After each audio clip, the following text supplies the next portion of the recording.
Hi friends, welcome back to G K Ganu's kitchen. ಇವತ್ತು ನಾನು fish ತವಾ ಮಸಾಲಾನ ಮಾಡ್ತಾ ಇದ್ದೀನಿ.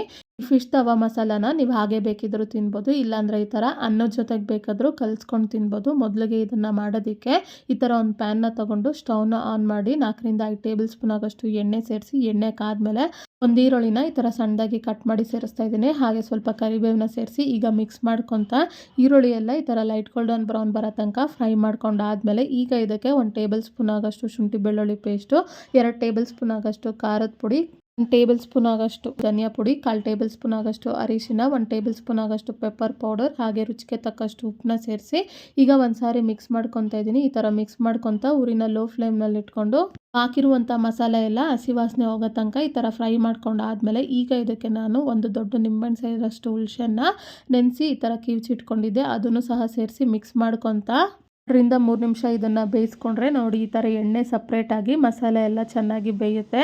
ಈ ಮಸಾಲಾನ ಪ್ಯಾನ್ ಫುಲ್ಲು ಈ ಥರ ಸ್ಪ್ರೆಡ್ ಮಾಡಿಕೊಂಡು ನಾನಿಲ್ಲಿ ಈ ಥರ 5 ಪೀಸ್ ಆಗೋಷ್ಟು ರೂಪ್ಚಂದ್ ಮೀನನ್ನ ತೊಗೊಂಡಿದ್ದೀನಿ. ವೆಯ್ಟ್ನಲ್ಲಿ ಹೇಳ್ಬೇಕಂದ್ರೆ ಸುಮಾರು 250 ಗ್ರಾಮ್ ಆಗೋಷ್ಟು ತೊಗೊಂಡಿದ್ದೀನಿ. ಇದನ್ನು ನೀಟಾಗಿ ಕ್ಲೀನ್ ಮಾಡಿ ತೊಳೆದಿಟ್ಕೊಂಡು ಎಲ್ಲ ಮೀನು ಪೀಸ್ನು ಈ ಥರ ಸೇರಿಸಿ ಈಗ ಇದನ್ನು ಮುಚ್ಚಿಟ್ಕೊಂಡು ಊರಿನ ಲೋ ಫ್ಲೇಮ್ನಲ್ಲಿ ಇಟ್ಕೊಂಡೆ ಒಂದು 5 ನಿಮಿಷ ಒಂದು ಸೈಡ್ ಬೇಯಿಸ್ಕೊಂಡು ಈಗ ಇದನ್ನು ಈ ಥರ ತಿರುಗಿಸ್ಕೊತಾ ಇದ್ದೀನಿ. ಎಲ್ಲ ಪೀಸ್ನು ಇದೇ ಥರ ತಿರುಗಿಸ್ಕೊಂಡಾದ್ಮೇಲೆ ಮತ್ತೆ ಇದ್ರ ಮೇಲೆ ಮುಚ್ಚಿಟ್ಕೊಂಡು ಇನ್ನೂ ಒಂದು 5 ನಿಮಿಷ ಇದನ್ನು ಬೇಯಕ್ಕೆ ಬಿಡಬೇಕು.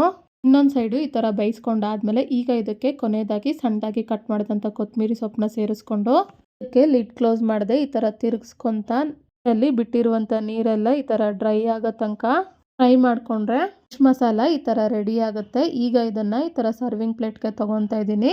ಫಿಶ್ ಮಸಾಲಾನ ನೀವು ಹಾಗೆ ಬೇಕಿದ್ರೂ ತಿನ್ಬೋದು, ಇಲ್ಲಾಂದರೆ ಈ ಥರ ಅನ್ನೋ ಜೊತೆಗೆ ಕಲಿಸ್ಕೊಂಡು ಬೇಕಾದರೂ ತಿನ್ಬೋದು. ಇದು ರುಚಿ ಅಂತೂ ತುಂಬಾ ಚೆನ್ನಾಗಿತ್ತು. ಒಂದ್ಸಲ ನೀವು ಟ್ರೈ ಮಾಡಿ, ನಿಮ್ಗೆ ಹೇಗೆ ಬಂತು ಅಂತ ನನಗೆ ಕಮೆಂಟ್ ಬಾಕ್ಸ್ನಲ್ಲಿ ತಿಳಿಸಿ. ಹಾಗೆಯೇ ನಿಮ್ಗೆ ಯಾವುದೇ ರೆಸಿಪಿ ಬೇಕಾಗಿದ್ರೂ ಕಮೆಂಟ್ ಬಾಕ್ಸ್ನಲ್ಲಿ ಕಮೆಂಟ್ ಮಾಡಿ. ಇನ್ನಷ್ಟು ಸಿಂಪಲ್ ಈಸಿ ರೆಸಿಪೀಸ್ಗಾಗಿ ಚಾನಲ್ನ ಲೈಕ್ ಮಾಡಿ, ಶೇರ್ ಮಾಡಿ, ಸಬ್ಸ್ಕ್ರೈಬ್ ಮಾಡಿ.